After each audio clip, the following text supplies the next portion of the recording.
the regular meeting of the Kaneland District 302 Board of Education. And if, hold on, I have to stay in my little spiel. We would like to inform all board meeting attendees that this meeting is being live streamed and archived for access at any time by our community members on the internet within 24 to 48 hours of the meeting's conclusion. And please rise for the pledge. I pledge allegiance to the flag of the United States of America and to the republic for which it stands, one nation, under God, indivisible, with liberty and justice for all. And roll call, please. Mrs. Witt. Here. Mr. Gonzalez. Here. Mrs. Junk. Here. Mr. Carey. Here. Dr. Lawler. Here. Mrs. Simmons. Here. Mr. Mankiewicz. So with 6 members present, we do have a quorum. Anyone want to move anything from consent to new business? Nope. Okay. Hearing none, we're looking for an approval of the agenda tonight as amended. Dr. Fuchs' absence, we're moving J2 to the next meeting. We're tabling it, so it's not on there anymore. So I'll entertain a motion to approve the agenda as amended. So moved. Second. And roll call, please. Mr. Gonzalez. Aye. Mrs. Junk. Aye. Mr. Carey. Aye. Dr. Lawler. Aye. Mrs. Simmons. Aye. Mrs. Witt. Aye. Motion carries 6-0. And now we are to board and superintendent salutes. Yes, thank you. We do have one. Dr. Horn, unfortunately, I don't think I see our student, but if you please, if you still would, please go up to the microphone, recognize our student, and we'll make sure we find him in the hallways tomorrow to give him the certificate. Sure. So good evening. About 6 months ago, October-ish, I was here to recognize Jack CUSD as a National Merit semifinalist. I'm here tonight to inform us that he is now advanced as a finalist. So he's one of 15,000 students nationwide. So we're very proud of Jack. Basically going to be giving this to him tomorrow. Thank you.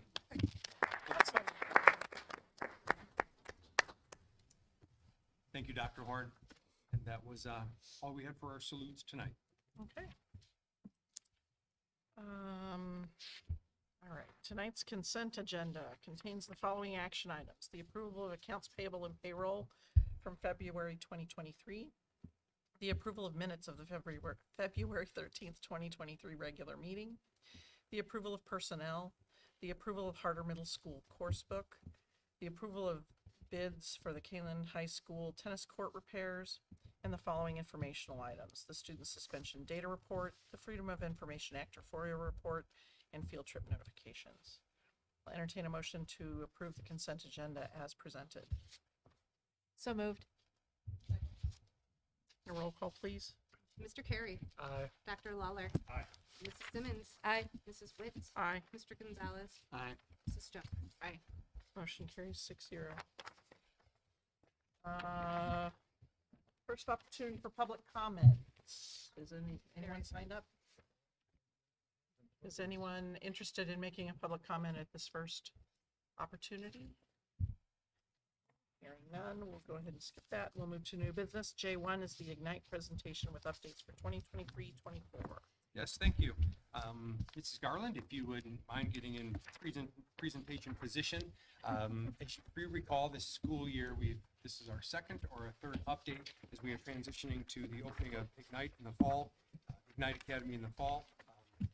Mrs. Garland has given us several updates, and this is the latest and greatest updates as we head into the spring staffing meeting next month. Okay, so yep, that was a great.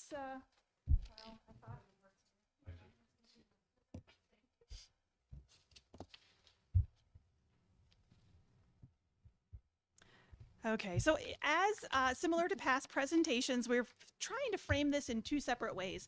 I think Ignite Academy is the new and exciting thing, and so that tends to be what we're thinking the most about. But we always want to remember that personalization is a Kaneland thing, and it is across the entire district. So we're trying to frame it in terms of infusing personalized student-driven practices district-wide, and what that looks like in our typical schools, as well as what that looks like at Ignite, and then the creation of the academy itself as a separate strand of the efforts that we're making across the district to further student-owned learning. So we'll start with personalization across Kaneland, and some of these things you've heard before, and I just wanted to give you a little update on where we are in terms of what the student experience is, as well as what the staff experience is. So we'll start with staff, probably should have flip-flopped those, but we are continuing to provide professional development to staff to ensure that they have the skills, the information, the knowledge, the experience to provide our students with the type of learning experiences that are consistent with student-owned learning. So one of the biggest things that we're doing is a 2-year process of our, it's actually Personalized Learning Academy 3.0. We've had 1.0, 2.0, COVID hit, so we had 2.5, then 2.75, slowed things down a bit. And then this year we started 3.0, which is really the culmination of professional development we've provided to the staff since 2015.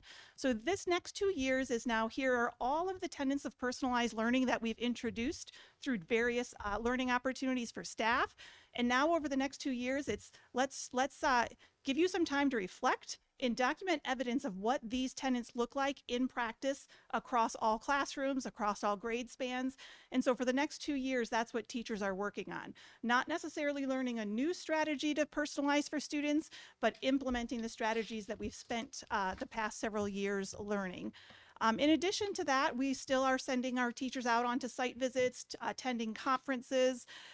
We are still hosting our own personalized conference. We call it the Ignite Conference every Thursday, not every Thursday, every November. I don't know why. That would be a lot every Thursday. Every November, once a year, we do a district-wide professional development conference, and that is a session where teachers are able to propose and lead their own topics of interest. Some just facilitate conversations with their colleagues. Some provide knowledge from maybe an outside session that they've attended. And then we also do bring in some outside experts based on what the topic happens to be. We have also ensured that not only are we supporting our existing staff, but that those new staff we're bringing into the district are coming with the mindset to support personalized learning. So we have ensured that our candidate profile aligns with student-driven learning strategies and just that mindset of believing that students can and should have a role in their own learning. And we've also ensured that our mentoring roadmap, so staff that are 1 to 3 years in the district, we've aligned all of the activities that they're doing in their mentoring program with the tenets of personalized learning to kind of tie that together for them. We also have this year initiated grade span personalized learning committees. For the 3rd year, we have a district-wide steering committee, and although that's evolved in some really positive ways, one outcome of that is the need to look at each grade span's strengths and opportunities separately. So we have a group at the elementary, middle school, and high school that are specifically focused on what are the strengths related to personalized learning happening at each of those grade spans, as well as what opportunities do we have to continue to grow and learn at each of those grade spans. And those committees are, they consist of staff at those grade spans as well as administrators from those grade spans. And then we continue to have our typical committee meetings, our educational advisory committees, our leadership meetings, and infusing personalized language and practice and reflection into all of those, as well as within instructional coaching cycles that teachers engage in with staff. So there's a lot of opportunity within the district to continue to support staff as they work to further and more deeply and more meaningfully infuse personalized practices with their students, but also to ensure that staff that we're bringing in who haven't been with us since we started this journey in 2015 are able to catch up to speed with everybody else. And so then on the flip side, how does that impact our students? And so our students are experiencing the tenets of personalized learning at all grade spans. So our 10 tenets were something we released this year. If you look into the research with personalized learning, there are more definitions of what personalized learning is than you could possibly imagine. And so this creation of the 10 tenets was our opportunity to really solidify what does personalized learning mean specifically in Kaneland, because it does not mean the same thing everywhere that you go. And so those 10 tenets are things like ensuring that our students have a growth mindset, that they believe that intelligence is something that can be grown through effort. That's a tenet within Kaneland. If you don't believe that, Kaneland is not the place for you. You have to believe that students are capable of growing their intelligence. Utilizing a continuum of instructional practices is one of those tenets. Absolutely, there are times when direct instruction is appropriate and necessary, but that's not the only type of experience our students should be having. They also should be working in small groups. They also should be engaging in projects driven through their own interests. They should have a variety of things. Our proficiency work that we've been doing in creating proficiency tables, ensuring that students understand what is the target of my learning, that they have clarity in their learning and they have clarity on what proficient learning looks like. That's within our tenets. I believe I gave you a copy of the tenets in your packet so you can see what those 10 are. But again, the purpose of that is to really clearly communicate exactly what we mean when we say Kaneland is a district that personalizes learning for students. As going down that list, those things are also listed in the tenets. And so the entire co-constructed process of feedback, a feedback conference should not be a student sitting with a teacher and simply being told what they're doing well and what their next steps are, but that should be a conversation between the student and the teacher where the student is bringing as much as they're getting, that's a two-way street and they're constructing knowledge together. And then the creation of the learner profile where students are having an opportunity to reflect on themselves as learners, identifying what their own strengths are, what their own tendencies are, even what their own weaknesses are and what their plan and goals are for growing in areas that they identify maybe aren't their natural strengths. So reflecting on those needs, but then also advocating for what they need within their learning and learning how to do that responsibly and appropriately. And that takes practice and it takes the teacher recognizing efforts to advocate and then responding to those in ways that ensures that students grow that skill rather than responding in ways that sort of stifle the students' willingness to do that. So those are all experiences that are happening across Kaneland. Those are all experiences that will be happening at Ignite. At Ignite, we'll have the opportunity to take those things a little bit deeper because we won't be tied to a bell schedule that tells us learning has to stop after a designated number of minutes. We won't be working in content-specific silos, so we'll be able to extend learning across content barriers. We'll be able to do things just a little bit differently because the structure of the school itself is differently, but essentially those 10 tenets are no different at every school across Kaneland. So then moving on to the academy specifically, we are incredibly excited. It is coming so fast now. It's been 3 years in the making and we are almost here. So we've got 107 registered students. We are continuing to have families express interest and we do have some spots still available. So we are continuing to give tours out at Ignite. We are continuing to just engage in conversations about what exactly is the philosophy of Ignite and how is that different and would my student be a good fit. So we have had a few families reconsider attending Ignite, but we've also had new families emerging with an interest in Ignite. So although those 107 students haven't remained the exact same 107, the number itself, interestingly, has stayed right at that 107. We are almost fully staffed. We have 9.5 certified staff and 2 support staff. We have just a few positions remaining. We're interviewing for some secretary positions coming up and finalizing a special education position. But for the most part, our core positions are primarily hired. Those teachers have already began collaborating together. They'll be doing that again this coming Friday on the King County Institute Day. And so they are working to extend our continuums of learning. They're working on ensuring that they have the resources necessary. And they are primarily establishing the first 6 weeks, what it means to be an Ignite student and how do I become a student who is able to meaningfully engage in learning alongside my teacher. So there'll be a lot of that training of how am I an academy student and not just the content standards, but what does that mean for me from a social emotional standpoint, from an advocacy standpoint, how do I find my voice and use it at the academy? The school day, we are per 99, I can't say 100, Karen Smith will not let me say that yet, but we are very close to finalizing transportation. We've got some initial routes established and that school day is pretty firmly set at this point of 7:40 to 2:35 for academy students. Those routes are being finalized. There will be a combination of routes necessary. Some will be direct routes, some will be transfer routes, similar to what our middle school and high school students experience now. Once those are fully complete, we'll be communicating with each enrolled family specifically to let them know this is the type of route you'll be on, and we're very close to being able to do that. We are excited to be able to offer an a la carte lunch. It won't be the full hot lunch that we'll be able to offer in future years as our enrollment increases, but a la carte will be an option. So primarily, students can still continue to bring their lunch, but we'll have some cold options, sandwiches. We'll have a warming drawer, so some warm things will be available for students to purchase. So interestingly, for the 6 through 8 students, it'll be maybe a little bit less than what is typically available for middle school students, but for elementary students, it will be more. So we're kind of landing in the middle there. We've got 2 exciting events coming up.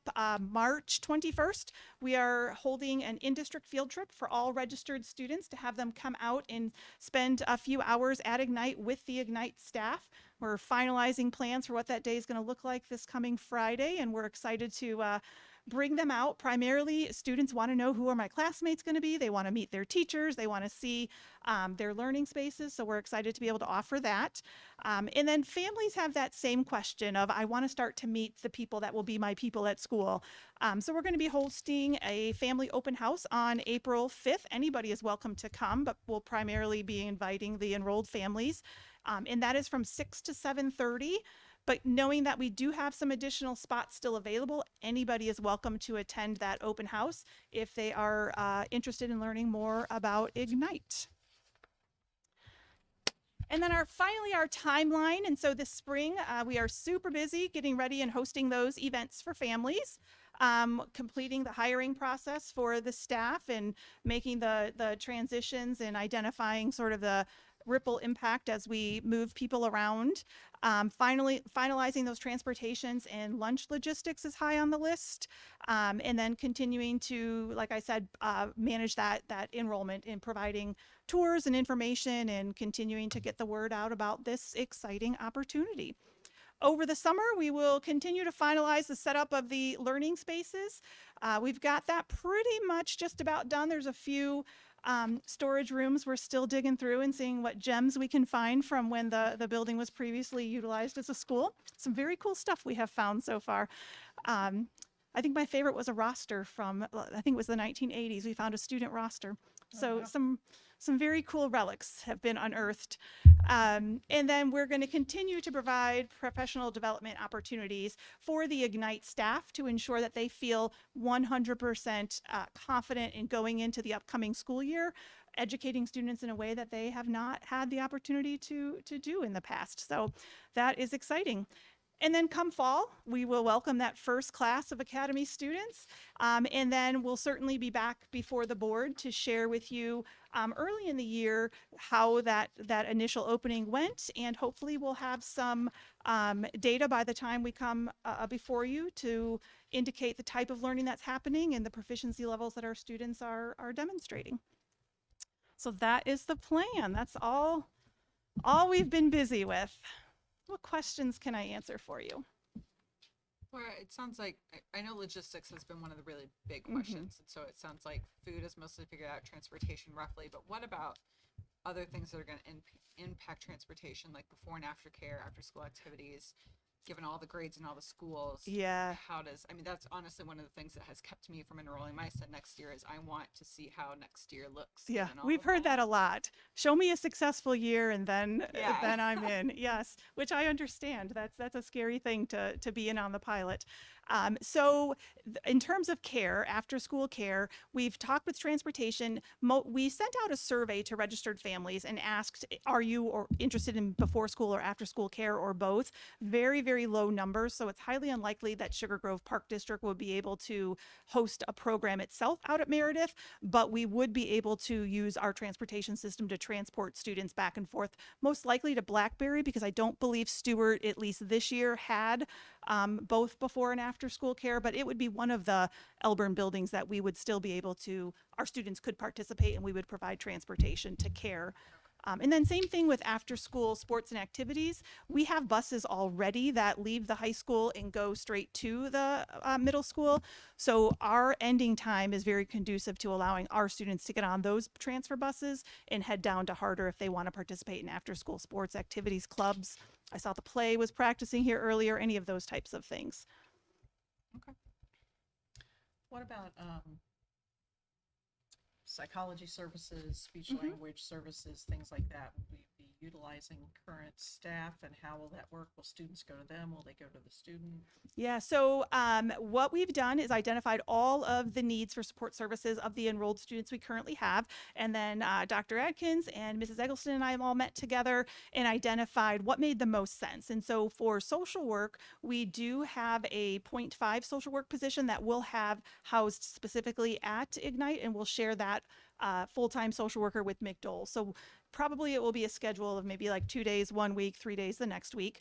And that person will be responsible for meeting the social work IEP minutes, supporting some of the social work needs within 504s, as well as supporting just the general transition to a different learning environment than we've conditioned students to come to expect over the years.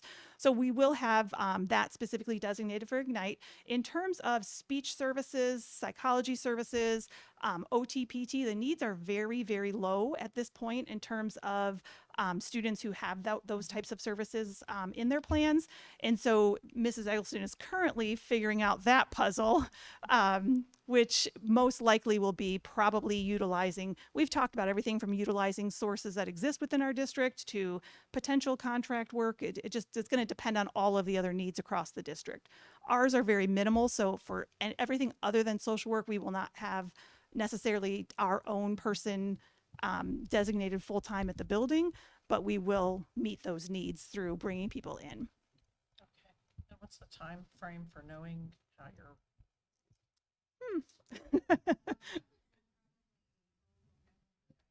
Okay. Yeah, we know the needs at this point, and then that really falls within the larger context of the entire district staffing plan. And so once we know what that looks like and what everybody's caseloads look like, that will help us identify where the opportunities exist.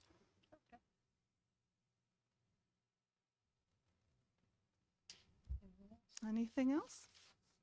All right, you're all invited April 5th, 6 to 7:30. Thank you very Thank much. you. Thank you, Laura. All right, so that was our only item under new business. So we are now at the superintendent. Yes, and that new business item, as President Witt shared, will be moved to the March meeting. So the March meeting, unfortunately, will be a little bit longer with that item and staffing planned and a few other new business items. So while tonight will be shorter, March will be quite a bit longer. That's the trade-off, I guess. A couple updates. First one I want to share is the referendum update. We do have our second of our virtual referendum information sessions tomorrow night.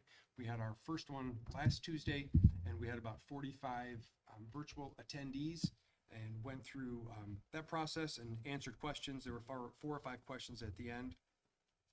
And then this week, Saturday, kicks off the first of our in-person open houses. So Saturday at 10 o'clock at the high school, there's more information that will go out, and we'll continue to communicate. So our first one is this Saturday from 10 o'clock. If you're going to plan to attend, just come in through the library or the main office, and we go into the library. We'll meet in the library, do our same presentation, and then we have a tour and a Q&A also set up for Saturday. So that email that I've gotten a couple times about the presentation online tomorrow night, where it says I have to register, do I really have to register? Only register to get the Zoom link. So by getting the Zoom link, that's the registration process. Okay. So yes, I do. Yes, have to you do. Okay, Yes, so I. if you want the link, yes. Okay. And then next Monday, a week from tonight, is our second open house that will be in person. So we have Saturday the 4th, and then Monday the 6th. Saturday at 10 o'clock, and then next Monday at 7 o'clock. And those are both the same presentation. So if anybody plans to come to the open houses, all 3 of those are the same, with the presentation, the Q&A, and then the open house tour piece at the end. That's really important to be able to show our building and our needs. This Friday, we have our countywide institute. So there is no school for our students on Friday. As Mrs. Garland shared a little bit in the fall when we have our Ignite Day in November, Saturday or this Friday is similar to that also. We have staff members that go across the county, they stay in their building for events, or they're at other district events in other Kane County districts, because the whole county, for the most part, takes that day and uses it for professional development. So again, there's no school on Friday for our students, but our staff and administrators will be hard at work on the countywide day. And then the last piece, which is a segue into Lindsay in a second. One of our April meetings, probably the first April meeting, will bring back as a new business item the topic of our student ambassador piece, because we have Lindsay this year. The board, we had a lot of discussion, and the board ended up giving us the directive to have a student ambassador. So in probably the first meeting in April, Lindsay and I will share a little bit about the value that we've received from having a student ambassador, and we'll talk with the board to see if we want to have one again next year.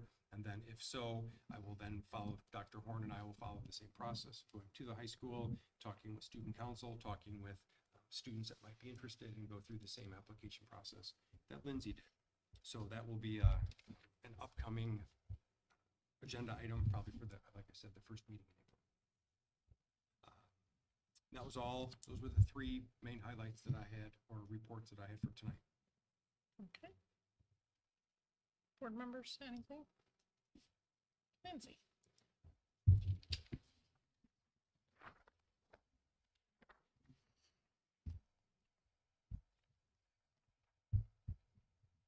All right, hello everyone. Here's my little update about the high school and everything we got going on. So first, with our sports, our boys varsity basketball just wrapped up. This last week, the boys played their hearts out. On Thursday night, they faced Sycamore, and they won the first regional game, 70-59, moving them to regional finals, which was on Saturday, against Marmion Academy. And unfortunately, we lost this game, but it was a tough battle. And they finished the season 14-0 in conference, and then 26-6 overall. And this tied them with the highest number of wins in a single season in Kaneland basketball history. And then also our girls varsity basketball wrapped up, and they wrapped up with a big win against Rochelle and a close game against Sycamore in which they lost. And all in all, the girls went 8-6 in conference and 15-17 overall. And then also our wrestling wrapped up. So as you can see, all our winter sports are getting wrapped up. But we sent sophomore Brooklyn Schaefer to state, and she finished 6th at state for wrestling, so congrats to her. And then we also, this past weekend, just had our first track and field meet, and this was at Lakes High School. And although there were many great achievements that occurred throughout this meet, a huge one that they had was sophomore Evan Nosek completely shattered our school record in his sophomore debut.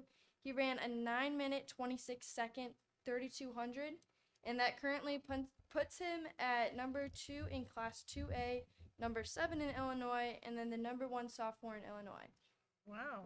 Yeah, I could never run a single mile that fast. So I was like, wow. And then for our fine art side of things, Mr. Carey, your daughter, shared this with me today. Kaneland Winter Percussion competed at the Chicago WGI Regionals this past weekend and placed state in both preliminaries and finals. And the group is looking very hopeful as they approach their next competition in Indiana. And then also this past Friday, the music department sent multiple talented students to perform in our I-8 Band Festival. This festival takes the most talented musicians we have from each school in our conference and basically brings them together to work all day and then perform a concert at night. And it teaches them a lot about music and just performing in general, so all the students that went took a lot from it. And then also for our club side of things, this whole last week, as I've been saying, we had our Winter Spirit Week. So on Thursday night, no, it might have been Friday night because of the weather, but we had our powder buff game. And basically, like I said before, the juniors and senior boys played a volleyball game against each other where the juniors took the win on that and then went on to play our Kaneland girls varsity volleyball team where they ultimately lost. But then we had the winter dance on Saturday, which was also a big hit for our first year, kind of trying that kind of thing. And then an event to look up for, once again, Mr. Kaneland. This is going to be on March 10th. The boys participating in this are Nick Johnson, Matt Manugas, Andres Alba, Mikey Hanania, Seth Carlson, and Finn Gannon. And so if you want to buy a ticket, you can buy them from them, or they're selling them at the door for $5 each. And then a reminder is just that this Friday, students do not have school because it is an Institute Day. And that's all I got for tonight. Thank you. Thank you. Thank you, Lindsay.